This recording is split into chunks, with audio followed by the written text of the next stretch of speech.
Did you actually consult him and say you should probably start wearing an ascot? No. He came. I want to make clear to all the audience that the ascot was his idea. Are you suggesting that I should have moved forward with it?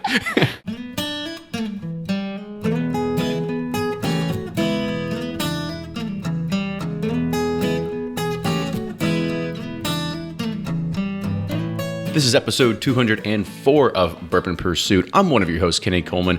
Per usual, we have to go through a little bit of the news. On June 22nd, Peerless Distilling is releasing their 4-year bourbon. If you caught the live podcast with Corky Taylor, then you may have heard about it. If not, no worries, as it will be released at a later date. We are very excited for Corky, Caleb, and the entire Peerless team for having the will to hold back sales until this product reached 4 years old. When we get a chance to try it, we're going to let you know what we think too. Buffalo Trace Distillery is now releasing their next installment in the Old Charter Oak series called French Oak. The Old Charter Oak collection is designed to explore, honor, and celebrate the role of oak in making great whiskey. The oak trees used in this brand vary from country of origin, species, U.S. state, and even age. There's century barrels that are being used from oak trees that are 100, 200, and 300 years old. For this newest release, Buffalo Trace obtained a small number of barrels from France in 2007 and filled them with mash bill number 1. This is the same mash bill used for standard Buffalo Trace, Eagle Rare, amongst a few others. The Old Charter Oak has now been bottled and will be available for retail in late June. Last week, we ventured out to Barton for another 1792 foolproof selection. The day started out a little bit different than most because it was raining and there were storms in the area. That meant we had to do our barrel selection inside at the tasting bar at the gift shop instead of the rick house because they don't allow people there during the chances of lightning. We made the best of it and we had 6 barrels to choose from. We narrowed it down to 3 and that's, I guess, fortunate that we ran out of samples there with inside the gift shop. But wouldn't you know, the skies parted and we got to sample our barrels inside the rick house to come away with a winner. After selecting it, we found out that it was barreled on 2/29, which, of course, was a leap year. We were also joined by Father Matt, a fellow Patreon supporter and Catholic priest from Northern Ohio, who blessed our bourbon for us, too.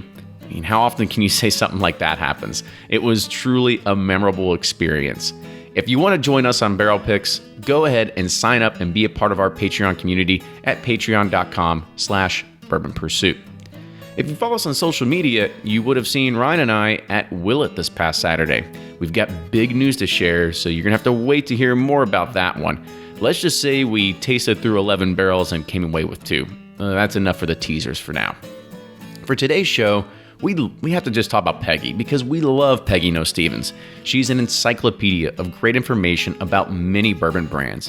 She was featured back on episode 198, talking about wood influence, along with bourbon and food pairings with The Stave is the Rave.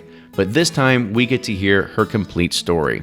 You may not know it, but she's one of the biggest influencers behind many of the great distillery experiences that you get to see on the bourbon trail, as well as outside of the state, too. Peggy is a major player when it comes to diversity in the bourbon world. She's a pioneer because she played a big role behind the Bourbon Women organization that we've also featured on the show previously. Peggy is an incredibly talented person that has shaped the industry from being in front of people, leading them at bourbon tastings, to crafting those one-of-a-kind experiences behind the scenes. Now with that, let's hear from our good friend Joe over at Barrel Bourbon, and then you've got Fred Minnick with Above the Char.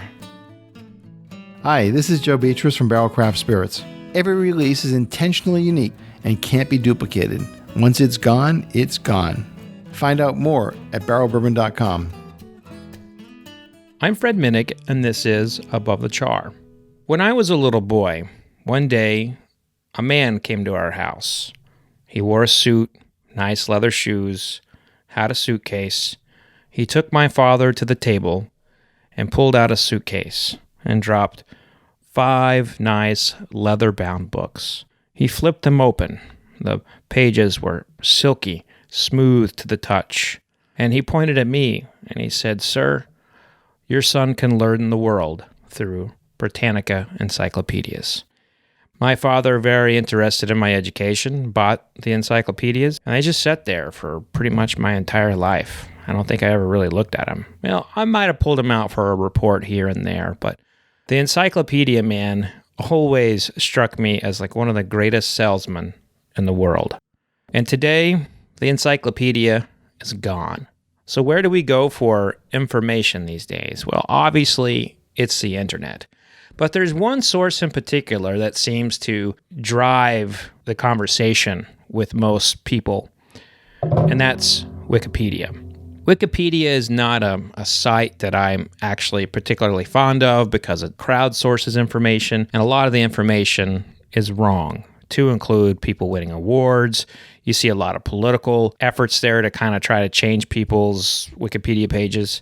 I have a Wikipedia page, and people go in there and tinker with that all the time. That's great. That is what it is. Oh, side note, I was the most important ascot wearer once upon a time. Someone else took that spot. But the fact is that Wikipedia is where we go for information today as a society.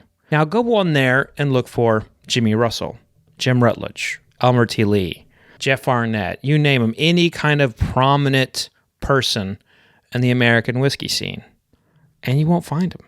I don't know if it's the brand's fault for not trying to make sure that their iconic people are on Wikipedia pages, or if it's simply that American whiskey hasn't really crossed over into the pop culture of the internet yet. But I think we really should change that. So if you have the abilities, get on Wikipedia today and add a master distiller. Go add somebody who's important to American whiskey. Because for a lot of people, if you're not on Wikipedia, you don't exist. And that's this week's Above the Char. Hey, this idea came to me from a follower on Twitter. If you have an idea for Above the Char, hit me up on Twitter or Instagram. That's at Fred Minnick. Again, that's at Fred Minnick. Until next week, cheers. Welcome back to the episode of Bourbon Pursuit, the official podcast of bourbon. Kenny and Fred recording on site at one of our guests' place. So we're actually honored to be on site again together doing this. But today, I had the opportunity of meeting Peggy a few times. Probably a few years ago was the first time, and then the last time, which I don't know if it's going to go out in recording, depending on how this release counter is going to go, but I had the opportunity to record her at the Higher Proof Expo doing some stuff with bourbon and food and chocolate pairings and tasting and stuff like that. And so that was kind of like my really first time really meeting her and kind of knowing some of the depth of knowledge that she really had to offer. But Fred, you've got even a more personal connection to our guest today. Yeah, so Peggy and I go way back, and if it wasn't for her, I would never have written the book Whiskey Women. And we've become friends. I would say, I don't have a sister. She's the closest thing to a sister I have. And she's the godmother to my son, Julian. So we are very close. And, when we talk about bourbon coming back, this woman has done as much for bourbon as anybody. She basically was a founder of the Kentucky Bourbon Trail. I mean, it was essentially her idea.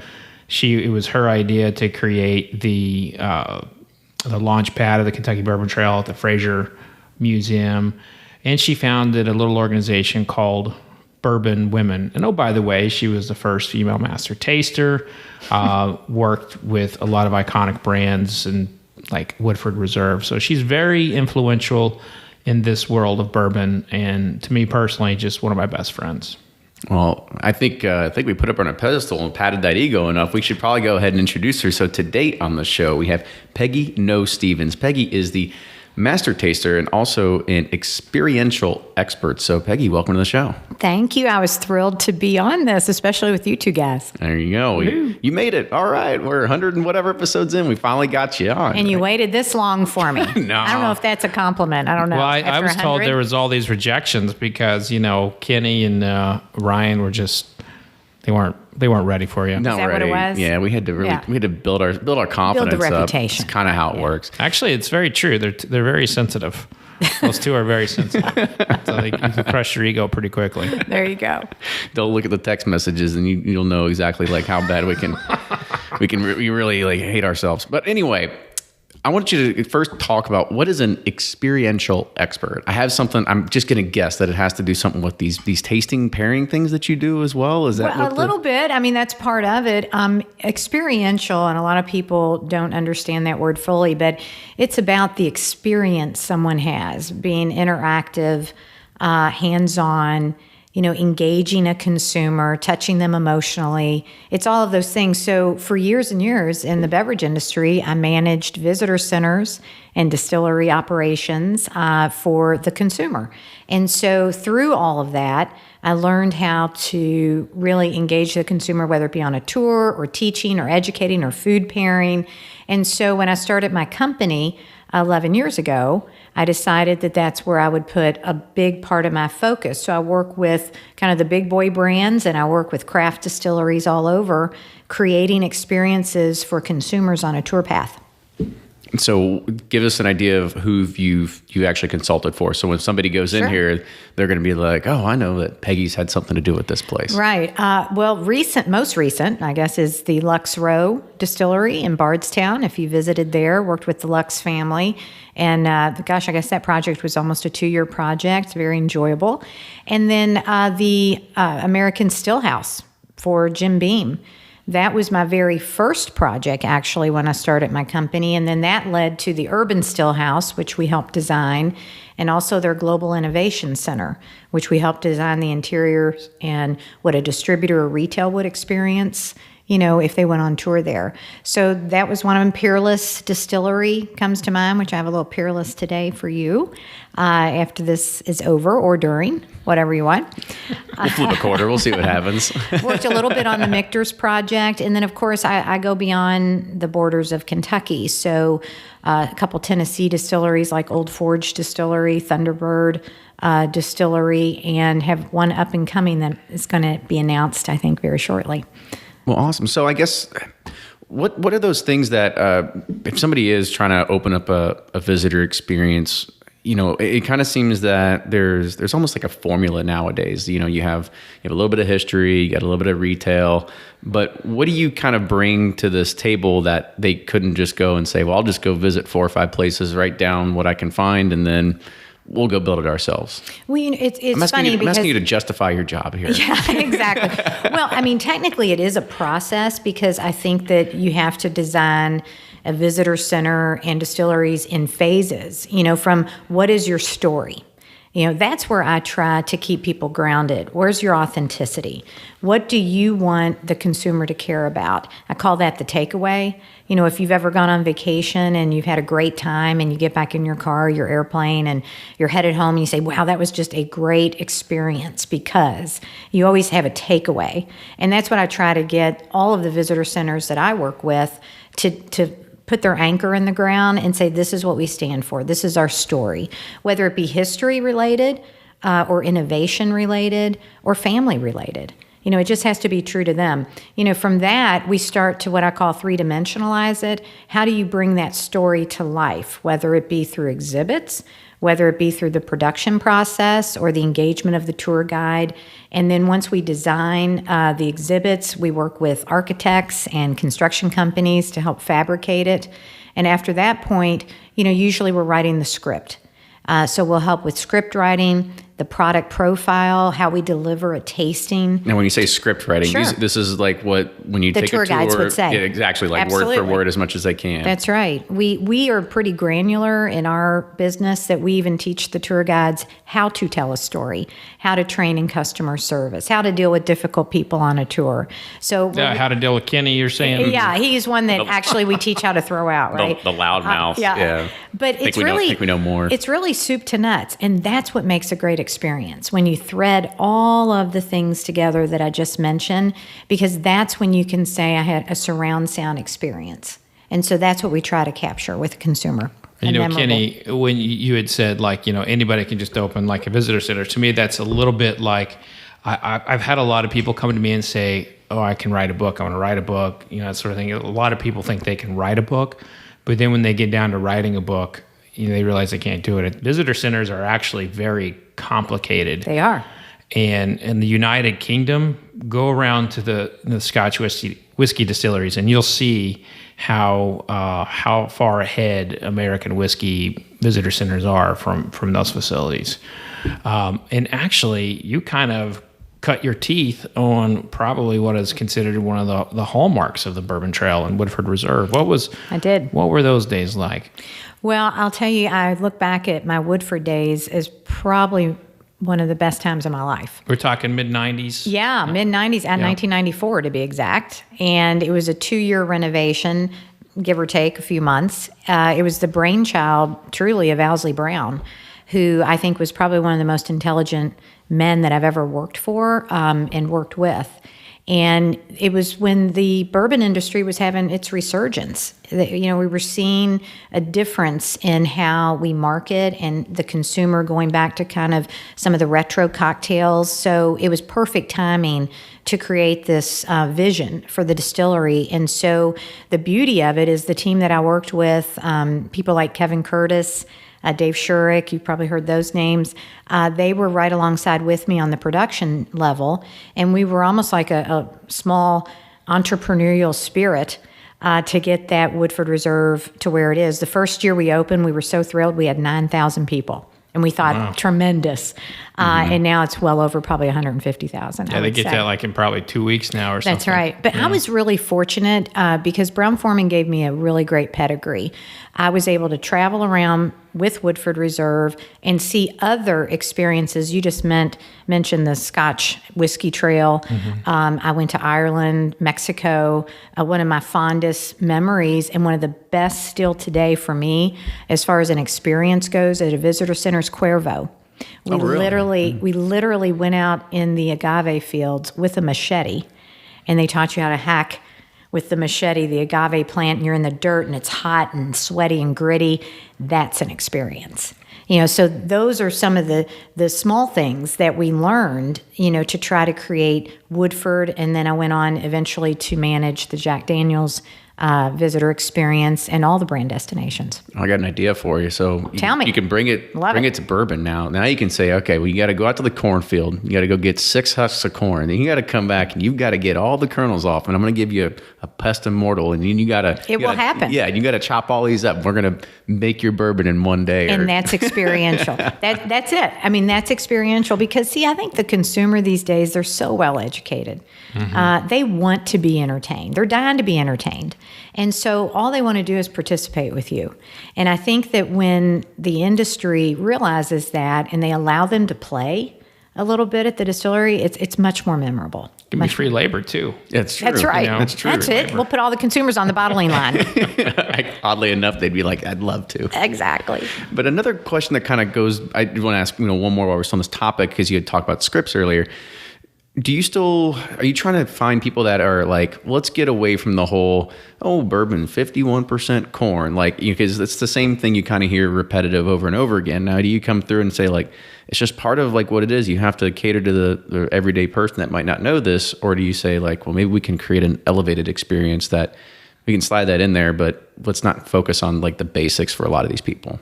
Well, actually, it's a little of all of that. I believe in tiers of tours. In other words, there is something for everyone. There's kind of your Bourbon 101 tour where you do learn some of the production methods, but then give the tourists an opportunity to go to that next level, maybe more of an intermediate tour where they dig a little deeper in the production process and the history and heritage. And then for the advanced lover, and true bourbon enthusiasts, you might have private classes or cocktail classes. So I really believe in those tiers. It's just a matter of convincing, the distillery that one size doesn't fit all. That you really have to offer, because our consumer today, I think, is more demanding than ever. Don't you, Fred? I do. And they also like to call things out more so than ever. And Most you have certainly. more avenues for them to do that. You got Yelp. You've got Google reviews, and then you certainly have the podcasts and the bloggers and so forth. That's right. And one of the things that typically comes up from these some of these smaller groups that come out, and they kind of create a story, and then they talk about it on their tour. Let's take Boone County, for example. They talk that was about one of my clients, actually. That's right. I knew that. And they use that heritage. And, some people, they're just talk about the whiskey. We don't care about the heritage. We don't feel like it's, genuine to Right. this brand or anything. So do you ever, how do you balance that effort to, to bring out like a cool story and, staying with, the contemporary desire to not create false backstories? I agree. And I think it's what we all do or try to do is we have to respect our history, because even though it might not have been history of the whiskey, it was history of their culture and their surrounding area. And that's what Boone was. They talk about their culture of their backyard, and then they tie it in, to the whiskey. And so respecting the history, but then also having an appreciation for the modern day and innovation. Yeah. Where are we going today? So I think it's what I call a balance, kind of a juxtaposition between past and present. And that's what you have to bring together. Kenny, we see a lot of these brands that, talk about, like, my grandpappy carried the yeast back on his toes from the Atlantic. And that's not balance. That's too far. And so, like, if you're in the boardrooms and you're saying, guys, you can't do that, then God bless you. That's right. Because we've gotten tired of that over the years. And we still see it, but it's not as prevalent as it was, I'd say, 10 years ago. Yeah, and I think because of all the craft distilleries, that I work with and for, I try so hard to say, it's okay if you're sourcing whiskey, just say so. Tell them where you're getting it, why you chose the barrel stock that you did, how long it's going to be before your product comes out, because I think authenticity is really important. And that's another reason why I think the tourists don't want to go to distillery after distillery and say 51% corn, because everybody's going to say the same thing, and it's just dinner and a movie. Let's jump on that authenticity thing for a Sure. second. Some just hit me, Kenny. We're in this day and age where anybody can come in and say they're an expert of bourbon. You actually became a master taster at Brown-Forman. Explain to us what the difference is between someone coming up the ranks in the industry and earning that title and then someone just taking it. Sure. Well, I think that in our industry, what so many people don't understand is that we didn't have a formal definition of, for example, if you wanted to be a sommelier, then you do all the credentials associated with that. You take all the tests and you become a sommelier. In our industry, it's kind of truly up to each and every distillery to decide titles, vocabulary, credentials, and master distiller is very different than master taster.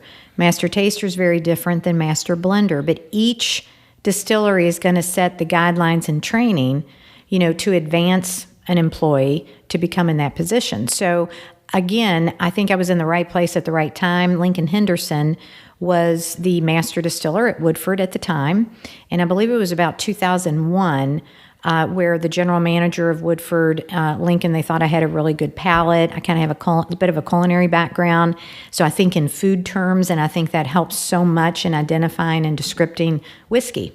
So I had written the tour. I understood production. I have a bit of a science mind. So they asked me if I would formally train with them to become a master taster.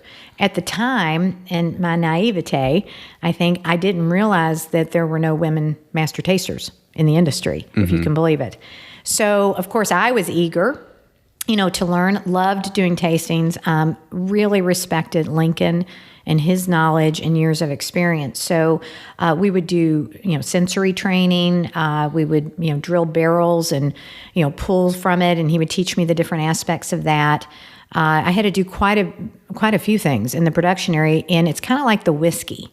You're not ready till the master distiller says you're ready. And after a certain period of time, that's when they gave me my certificate, and it was put in the newspaper. And that's when I first found out, when it hit the newspaper, it hit the AP.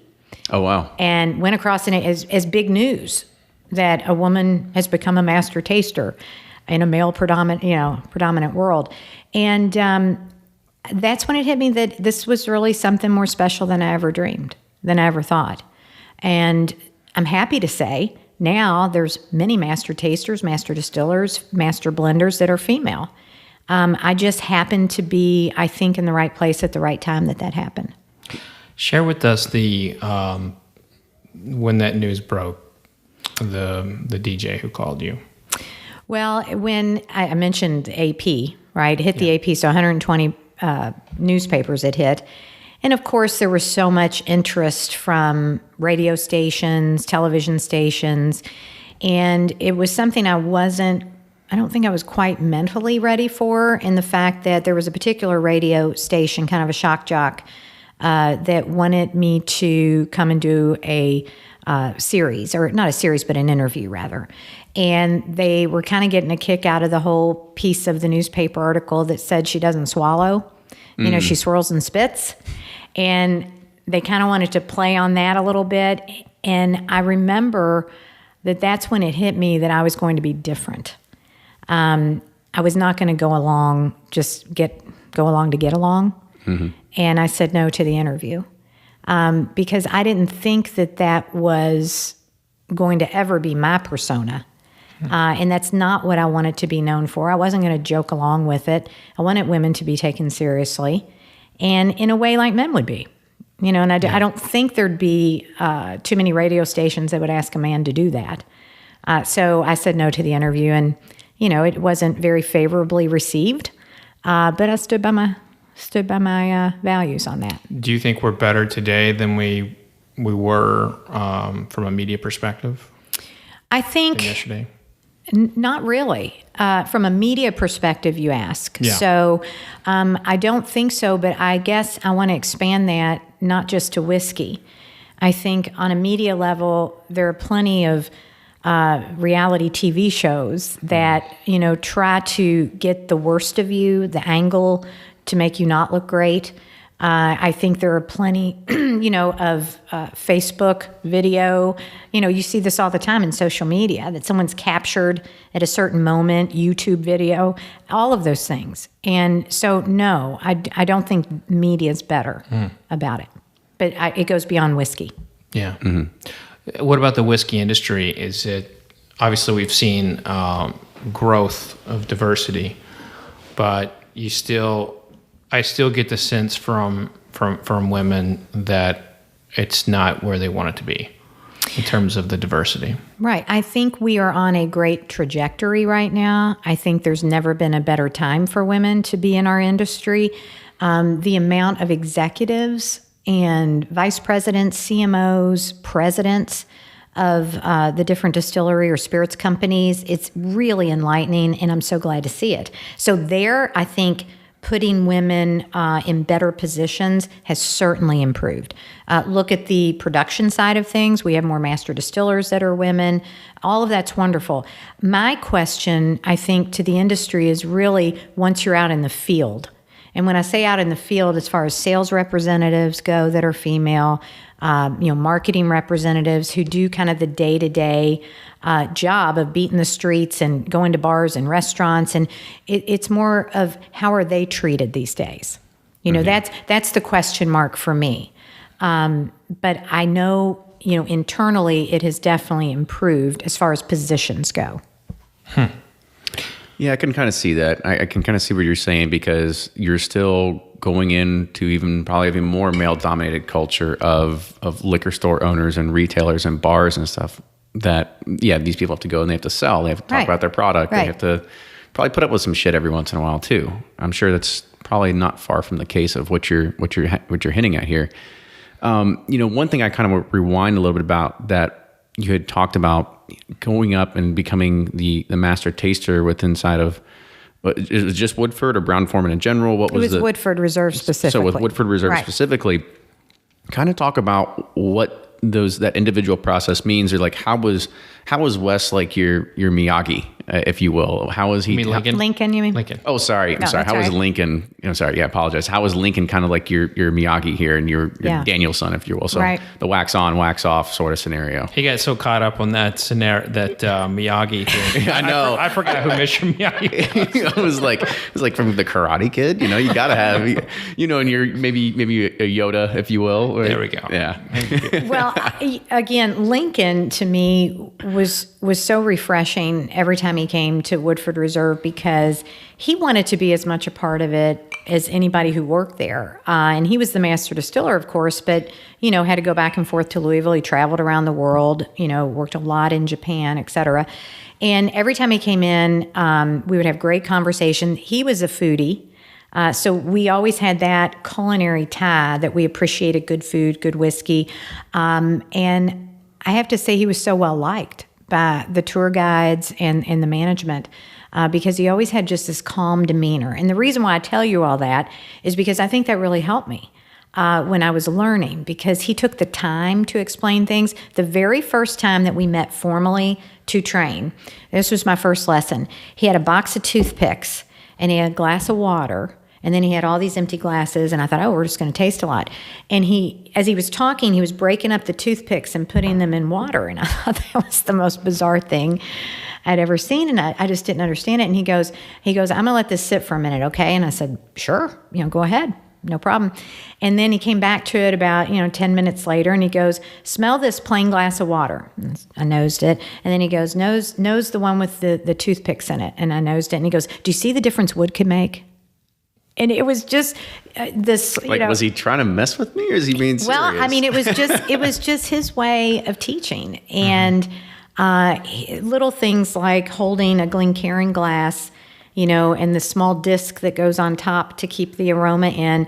He would teach me how to move it back and forth so that I could look, like an expert, tasting it and tearing it off and then putting it back on very quickly. It reminds me of like somebody at the poker table. They're just rolling the chip in their hands, right, or something. But exactly. That's exactly. They were the basics. So I guess what I'm saying is I really honored the fact that he brought me to the basics, and then little by little, we advanced our way into the distillery where I was drilling barrels and pulling samples and tasting, and so it was really a progression, I guess, is the best way to answer that question. And again, it wasn't ready till he said she's ready to conduct the tastings and send her around and do tastings. What are you still doing today in regards of a master taster role? Are you actually helping with other distilleries and this sort of thing, like trying to dial it in of what they should be releasing or what their barrels should be at? I absolutely do. It's several different levels. First, I'm a spirits judge for the American Distilling Institute. So every year I go and taste product, from craft distillers and rate it, and sometimes identify if it's, hasn't been in the barrel too long, or the still was dirty, or the grains were moldy. So we have to give a lot of feedback, and that's kind of tricky. That is tricky. I got to say that job is that particular competition, or that style of competition. God bless you. It's tricky. I don't do that one anymore. But I also, before we get too far from there, I also want you to kind of explain when you just said, how can you tell if there's something moldy in the still? Like, how can you get that from the distillator? I think everybody knows that if it hasn't been in the barrel long enough. It's a taste. Mm-hmm. For example, if the still isn't clean, really clean, I can taste kind of wet corn husk that tastes kind of moldy. To me, there's a rubbery taste, and that means something else. So it's all in what you have memorized in your sensory, as a good or not so great taste, and that helps guide me. Anybody who is interested in knowing how to taste, I try to break it down and say it's really pretty easy. It's about food memory. If you know food flavors, like what burnt tastes like, or what real great, savory, juicy steak tastes like, you can equate food flavors to whiskey tasting. And so the American Distilling Institute, which we have tons of fun, they have about 70 judges, I think, now that come. So that's one area. And then for my clients, I do tasting profiles. So if it's a new product, I will actually dissect the flavors and come up with the vocabulary to describe it. And then teach the tour guides, how to deliver that tasting. So that's a job that I do. And then, of course, doing food programs, food and bourbon programs, food and spirits programs. Food pairings are kind of my specialty, and that's probably what I enjoy the most when I'm doing tastings.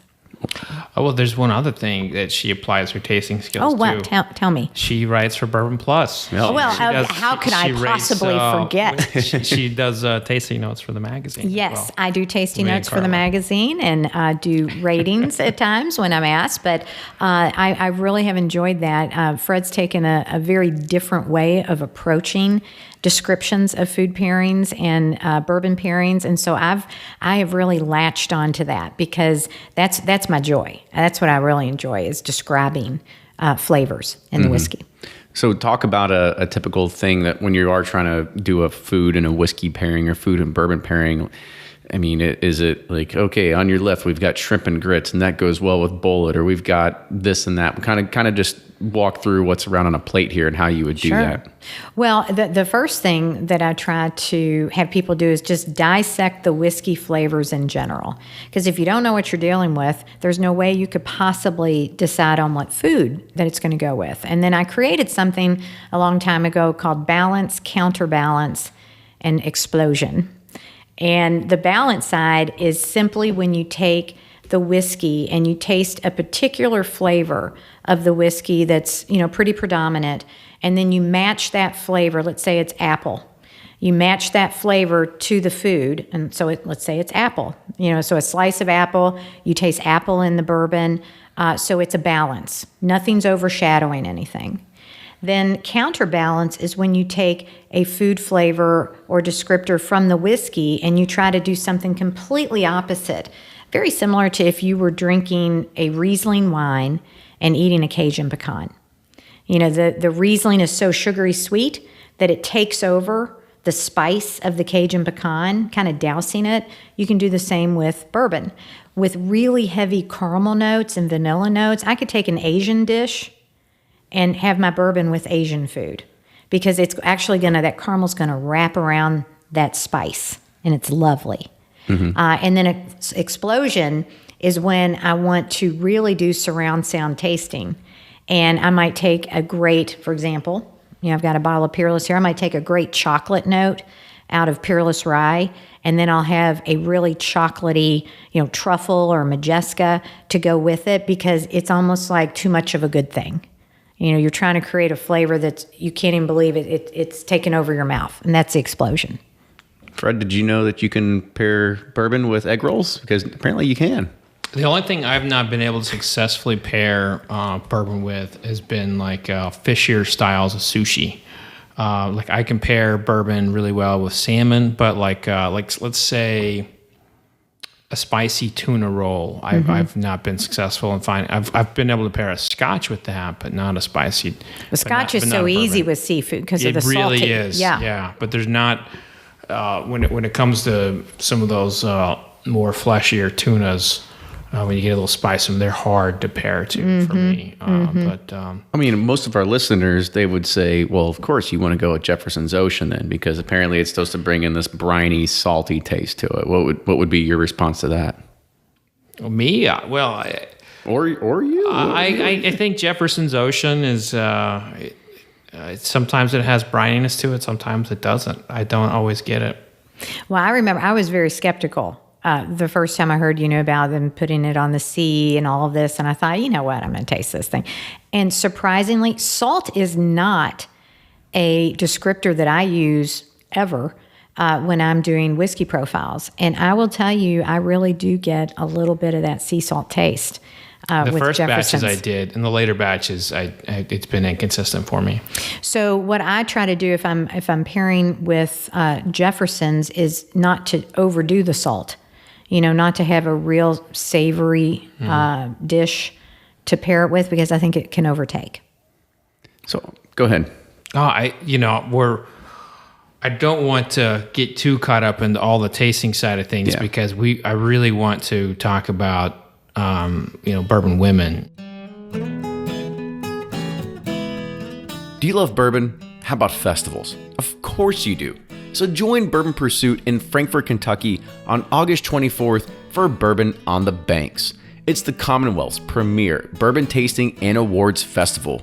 You will get to taste from over 60 different bourbon, spirits, wine, and beer vendors, plus 20 food vendors, all happening with live music. Learn more about bourbon from the master distillers themselves that you've heard on the show, and enjoy food from award-winning chefs. The $65 ticket price covers everything. Don't wait and get yours at bourbononthebanks.org.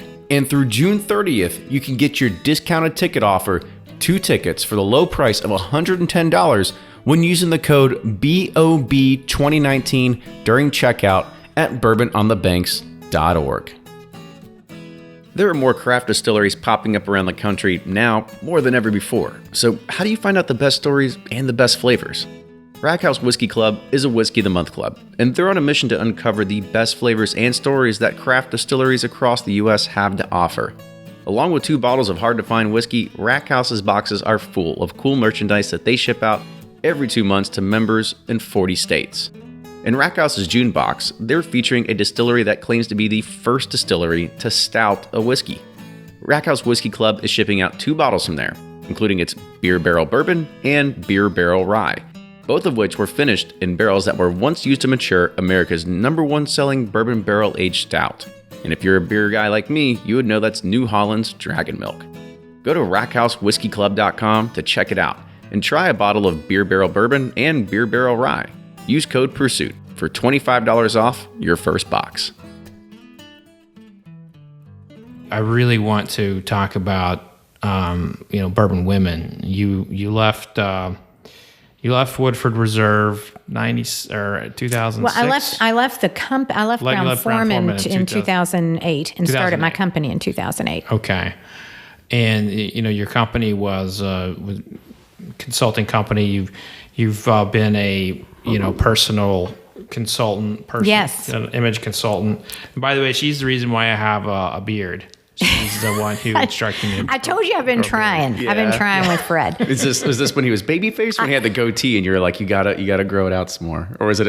Started with the goatee. It started with the goatee. And then it was the other. It started with the goatee, and I said, fill it in. Yeah. I said, fill it in. But yeah, that's one of. I am an image and etiquette expert, and believe it or not, that's come in very handy because I work in the hospitality industry, and so. It's about the look and feel of your employees and professionals. So Fred's wrote a book on it. I wrote a book called Professional Presence, and I teach on that still, to many organizations and corporations. But when she's with Bourbon Group, she just throws it all out the window. I do. I dress down. No, I'm just kidding. I was about to say, because we're lost cause. Yeah, I was about to say, because I didn't wear a coat and tie to see me today. I did not. Yeah. But I also usually wouldn't know which one of the 9 spoons I'm supposed to use that are in front of me sometimes at a nice dinner as well. Well, and it's funny that you say that because that's where the bourbon industry's just been great because it's so approachable. And even though I'm an etiquette expert, and I had a woman at Bourbon and Beyond from California came up and she goes, Peggy, you're the Emily Post of bourbon. And I kind of got a kick out of that because I wasn't sure how to take that. She goes, no, you're really teaching us, how to do things and use things. But one lesson I've learned from all these master distillers who I really admire is to make it approachable. Teaching people what they can do and how to enjoy it, but not making it intimidating for them to enjoy it. Because we don't want to make it untouchable. You don't like want people with ascots dictating things. That's right. That's right. You got to listen to what he says, his way or the highway. So the inspiration for Bourbon Women. Yes. What was that? Well, I think Bourbon Women, for me personally, my inspiration was when I was still working for Woodford. Because I would travel around the world, and when I would conduct tastings, 9 times out of 10, predominantly male. Which was fine, but there'd always be like a little trickle of women in the back, and they would only come up to me after the tasting was over to ask questions, or ask what I do for a living or expand a little bit more on my career. And I always found that very odd that they wouldn't raise their hand when a lot of the men would be flooding me with questions, during the seminar. And then I attended a women's weekend in Kiowa Island. And again, this was back in the 90s, early 2000s. And it was a women's weekend, not about whiskey. It was just a women's weekend where the hotel was doing different things, excursions, et cetera, shopping, the normal thing. And they asked me to come in and do a bourbon tasting. And when I got there, I said, how many women, there was probably 100 women in this room, how many women enjoy bourbon? No one raised their hand. Nobody. Well, I guess we And I might was as well like, get the Chardonnay my out. time is over. But then I said, well, how many of you drink margaritas? They all raised their hand. Oh, yeah, now we're talking. And I said, I'm going to teach you something now that I think you'll appreciate. When you have a shot of tequila in front of you, you're probably less likely to drink that than you are to have a margarita. I said, so we're going to start slow, and I'm going to teach you how to taste bourbon and what cocktails you can put in bourbon. And then maybe you'll decide, that bourbon's okay for you. And by the end of the night, we were singing New York, New York, and doing the can-can. Yeah, I was about to a bunch of say. people. Yeah, it was wildly successful. The women had fun. They loved it. And so I think that was part of my inspiration. Also, another event that I did when I was at Woodford, I have a picture of it actually with Lincoln. We did a women's bourbon, cigar, and shopping night. And women came from all over Kentucky to attend it. Lincoln gave the tasting. We had a cigar aficionado there, showing you how to smoke a cigar, and then we shopped, and it was wildly successful. So in marketing, because I was in marketing for so long, I would be waving the flag saying there are all kinds of women out there that want to be part of our franchise. But marketing dollars are marketing dollars, and the demographics skewed always to the male. And it was just really never took off. So when I started my own company, and there's a long way of explaining it, but when I started my own company, I said, I'm going to start my own damn thing. And so with Bourbon Women, I did focus groups across Kentucky, and I grabbed some really great friends of mine in over Manhattans.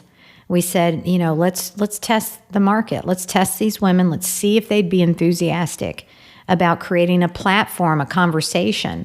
So we did the focus groups. I got all my research together, and I went to go see the one man in this industry who would tell me the truth, and that was Bill Samuels. And I sat down with Bill Samuels, and I said, Bill, I have an idea. And he was always great about listening to me. He truly was. Even though I worked for Woodford for years, I was in my own company, he didn't have time, to talk to people like me. But I sat and I showed him all the things that we did with focus groups, and he was like, you know what? I think you've got something here. He was the one, I used the word earlier, conversation. He was the one that said, Peggy, you're starting a conversation. That's what you got to do. You got to start a conversation with these women. So that gave me all the power I needed to know that it must be something there. So we did an inaugural event at the governor's mansion. Fred was in attendance, and you should tell that story actually. When I gave the speech? Well, when we gave the speech and the catalyst for Whiskey Women. Oh, okay. So yeah. So when she had came up with this this idea to do Bourbon Women, one of the things that she would talk about was like women were some of the early distillers, and they were always a part of the industry. And Kenny, you know how it is when, kind of my calling card, especially at that time, was to find, kind of call people out a little bit. And I was looking into that. I was like, when I saw that, when she told me that, or I had saw it, I said, that's not true. That no one's ever written about this. There's never been any. It's like I was like, surely if this is true, then brands would be all over it, and we'd have all kinds of brands named after women. And I started looking at it, and she was right. And not only was she right, I found women that the brands didn't even know about. And so I said, not only is this awesome, I have a book here. And so that was kind of the catalyst for what became Whiskey Women. And really, that book, more than anything, propelled my career to where I am now. Mm-hmm. But we joke about this all the time. And I just want to say I haven't made a dime off that book. I don't have commission. I don't have title. I don't have anything. Well, movie rights. I don't have anything. Maybe Oscar will like play in the NBA or something. And the whole Oscar is Fred's son, by the way, and godmother. He's probably going to be 5'6". So yeah, it's very unlikely unless he can dribble really well. Yeah. Well, he'll be the anomaly. That's for sure. The beauty of that whole story, though, is that Fred was unlocking something that he couldn't believe no one had, and so I was unlocking something that I knew needed to be unlocked. Yeah, and no, that was and yeah, that moment. That's like you look back on life, and there's probably a dozen moments where you're like, that will always stand out. And that was one of them. And to be honest with you, if you did not run with that, because now, Bourbon Women was the first, but now there are probably 30 women-centric whiskey groups. Sure. Oh, in this absolutely. country, national. Absolutely. And it started with you. Thank you. I appreciate that. We're really proud of the fact we were the first female consumer group to talk to the industry. And now we're in 6 cities formally. We have thousands of women across the United States that attend. We've done over 200 events, if you can believe. And then we have our annual, what we call SIP-posium, S-I-P, SIP-posium. 200 women came in from 23 states this year to Kentucky to go on excursions, learn about whiskey, bourbon, the culture and heritage that surrounds our great state. And it's been, I don't know how else to say it, it's more than networking. It's more than educating, which is what we stand about, but it's empowering. And these women come together from all over. They've never met each other. And the camaraderie, and that's why I always say bourbon brings us together. Yeah. It's a universal welcome. And Bourbon Women's not a demographic. We're a psychographic. You know, it's these women are love soft adventure. They're curious. They have bravado, confident. A lot of them are really just professional women who want to have a little bit of an escape, you know, from the normal business life. And it's been probably, I would say, one of the best things I've ever done in my career. One of the things too, Kenny, that they're doing is that they are getting data from their members, and they released some data recently about where they like to go, Right. on the bourbon trail, Right. And that was stunning to me. It was like, Yeah, what did you think about that? I was shocked. So it was Maker's Mark and Buffalo Trace. They were kind of neck and neck. Those are the two that I always recommend. But then after that, it was like, who wasn't on there that shocked me? Like we didn't see Stitzel Weller. You know, we didn't really see any of the craft brands.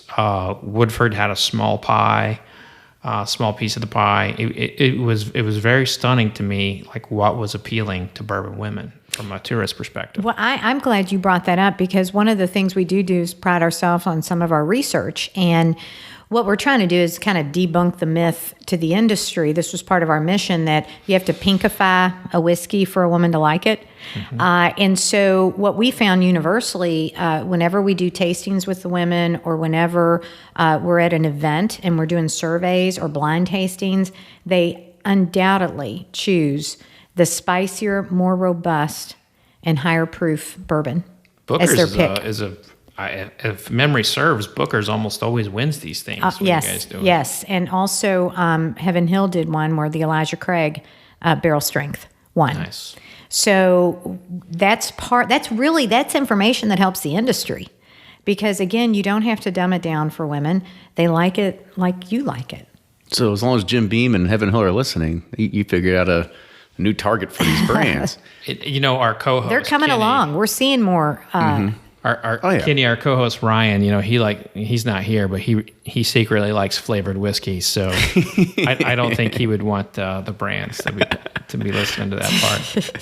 The other question I kind of wanted to roll with this Sure. as well is, we've talked to groups about how they start bourbon societies and stuff like that. Talk about what the growth was here, and was it small growth at first? Did you plateau in the past 6 months? Have you seen a hockey stick? Kind of what did this look like? For Bourbon Women? Yes. I would say we shot off like a rocket when we first began.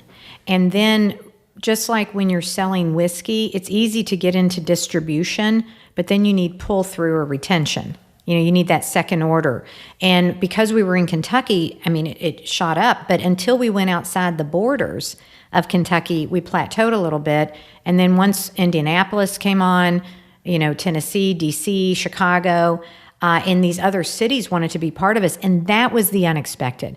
I never designed Bourbon Women to be something that we make $1 off of. I never designed Bourbon Women to really be a national organization. It really wasn't there for me at that time. The women spoke to us. The women demanded it. And we listened, and we stepped up, and we said, okay, we're going beyond the borders of Kentucky. And that's when we really took off. How are you marketing it nowadays? Well, nowadays, of course, largely through the internet.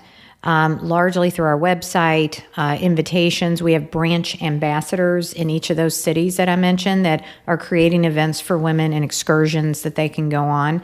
So that's a big piece of it. Are you using like meetup.com or something like that? We do Eventbrite. We do, it might be what we call meet and eats, which are just real simple, meet at a bar and have some cocktails together just to enjoy camaraderie. Or it might be a really formal event. As you said, camaraderie, they're looking to make new friends in a new city, something like that. Right. So kind of what is that profile or personality? Just the freshest information I have is just us coming off a symposium in August. And it really took me back because the women I were meeting, they had been to the last 5 symposiums and they keep coming back and coming back. But this time, for example, we had a woman that brought her 5 nieces, all female nieces that were 21 and over, and they made an excursion of it. There was a mother who brought her mother and grandmother to this event. We have a mother that brings the daughter who just turned 21. So we have women's weekends where a bunch of girlfriends are getting together and they want to go away, and we're the ticket.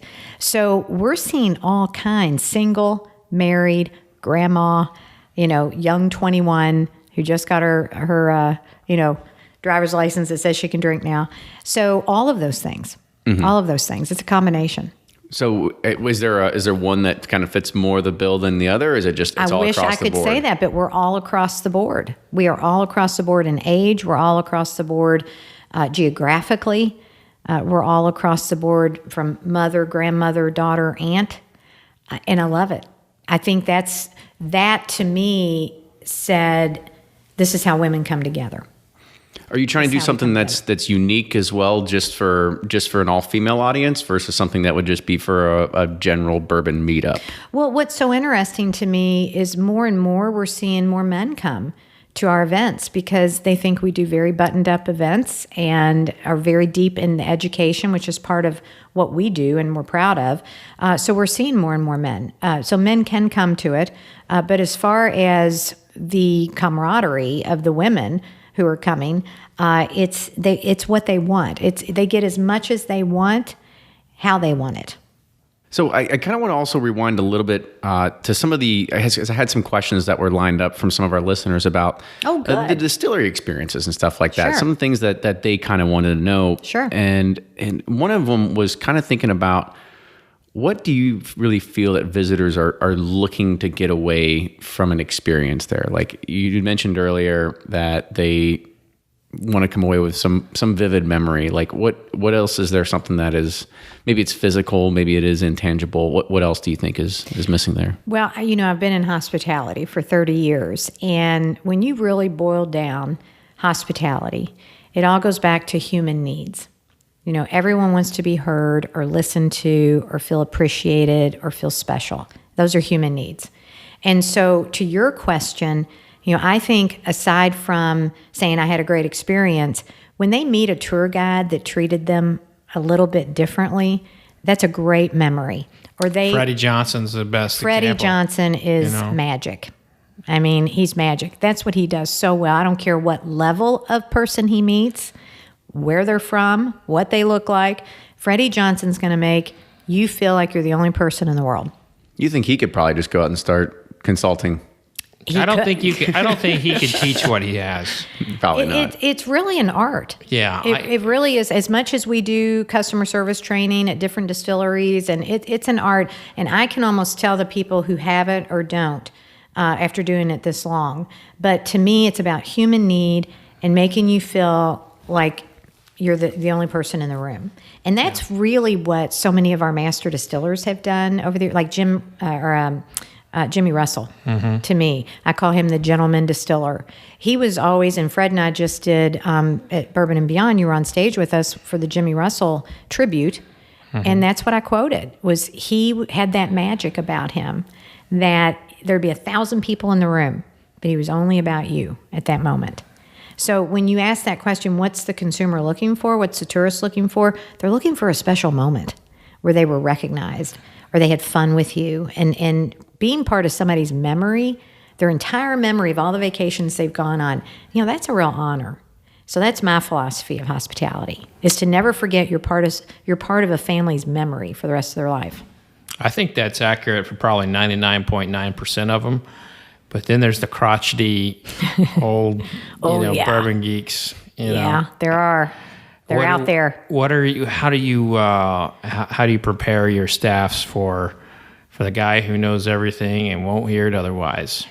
Well, the only way that you can deal with what I call a difficult person, and I see these sometimes in the tastings I do. I'm sure you do. And you do. There's always one in the crowd that knows more than you. They're always old ladies for me.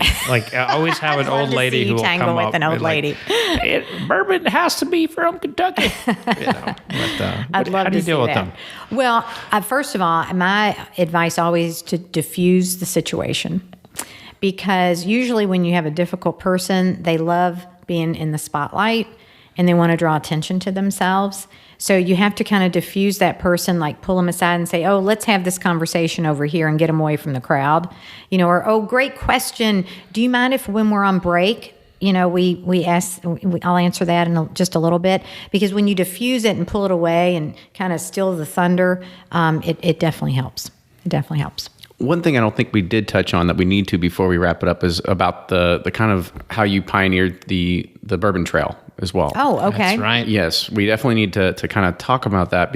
What the original process was, the idea. Who did you say something to? I heard at first it was just a brochure. It was definitely just a brochure. But what's really a funny story, and it was more out of, I think, trying to do our job than it was great marketing creative minds. There were two women in the industry. That one worked at Maker's Mark, Donna Nally. And then Doris Calhoun worked at Jim Beam. And we were all visitor center directors. I was at Woodford. And we were friends and that's a great thing about our industry too. Even though we were competitors, we were also friends. We really enjoyed each other's company. We would travel to tourism shows and we would drink each other's bourbon, and taste each other's bourbon. And we just had fun together. But we were all in the same boat. We had to bring people to the visitor center. And so we started talking about it and we said, people are going to see you and they're going to see you and they're going to see me. Wonder if we did some kind of, cross marketing that these visitors could come to all of our facility and we market all together, in a way that it's kind of a road trip. So that being said, Ed O'Daniel, who I don't know if you know that name or not. KDA. Yeah. He was the Eric Gregory of KDA at the time. And we took it to him and said, hey, why don't we bring all the distilleries together and put it in a brochure and market it so that, people have a choice to go everywhere. And maybe we'd save some money on marketing and maybe we would get more traffic. And so over 1 million stops later, as reported this past year, over 1 million stops on the Bourbon Trail. And I'm very, very proud of that. And Eric Gregory, in my opinion, when he came on board, really brought the Bourbon Trail to life and put it in a marketing highlight and importance and priority so that our infrastructure that all of our distilleries are investing in would pay off. And it's worked. And it's worked. So, I can't take credit that it was me, but it was a small team of women. I mean, how cool is that to say, you were part of the team that spearheaded the Bourbon Trail? What is now probably the most successful tourist strategy in Kentucky? Oh, easily. I mean, it goes hand in hand with wine country. Yeah. And again, I will say I have not gotten a commission or anything rebated back to. Something's happening here. We'll get you a plaque. I don't know. Something's coming to light here. I hope you're getting something out of these visitor experiences that you're setting up for people. Should have just taken a penny from every transaction at every distillery, and then you could have retired forever. But really, at the end of the day, when I think of the industry and how great it's been to me and the legacy that I want to leave, these are the types of stories that I hope people will say, and I hope I'm not finished. I think there's more to come. No, I think I got more in me. We're starting to see the next wave of Peggy Noe Stevens. Yes, we are. And that's the writer. She's she wrote me some time ago and said, I'm going to be your best writer before it's all over. And I'm competitive that way. And I said, All right. And her stories have been fantastic. Well, fantastic. Thank you. I appreciate that. I do have one more question about this Sure. Bourbon Trail map. How many were there on there when the first one was released? I believe 7. Mm-hmm. And what do we have now? 23 plus? Was Buffalo Trace on it back then? It was called Ancient Age. Oh, so Ancient Age Yes, was on it back Buffalo then. Trace was on there. They were called Ancient Age. Yeah, they split in what, Wild 2009? Turkey. Pardon me? The KDA Buffalo Trace I don't split, that was remember the date. 2009. I don't remember the date. But it was 7. And the reason why that was top of mind, I just gave a presentation to Bourbonomics, Business First. Yeah. And it was kind of a walk down memory lane for me because they were asking about the trends that we're seeing today in our industry. So I had to kind of roll it back to the Bourbon Trail, and I had a picture of one of the original brochures, and it was 7 of them. Mm-hmm. That's really cool to look back and think of, oh yeah, 7. That was nice. That was nice back then. And it just to see the infrastructure and investment that we've created is really spectacular. Was Stitzel Weller on that list? No. On the first 7? No. All right, let's who so it was Wild Turkey. Well, let me think. Ancient Are you going to make me Age. count? Well, it was Maker's Mark. Okay. Jim Beam, Woodford. Who am I forgetting? Ancient Age, Wild Turkey, and who am I forgetting? Four Roses, maybe? Yeah, Four Roses. That's interesting. What's 6? Yeah, I know. I'm trying to think of who I else don't was know. on there. Because Heaven Hill didn't have a But visitor we center just- then. Not then. But I'll have to go back and look. But I know it was 7 that I saw. Maybe it wouldn't have been the Boston plant for No. Beam. Anyway. I'll pull the brochure. I'll pull the original. Oh, we're gonna like But there were first, some- It was so long ago. first person to comment gets a That's a trick question. Gets a free ascot That's right. from Fred. That's right. Hey, I got a new one on today. I noticed that You like it? actually. I do. I like do. the black polka dot. I can tell its quality from where I'm sitting. Yeah, this is probably from the 50s, actually, the way that, Really? Yeah. Did you actually consult him and say you should probably start wearing an ascot? No. He came. I want to make clear to all the audience that the ascot was his idea. Are you suggesting that I should have moved forward with it? Not Too at late all. now. Not at Too late all. now. We all have our signature. We all have our signature. That's Okay, all right. then. I didn't see that coming. I love when I can, surprise him, Yeah, right? Mr. Journalist.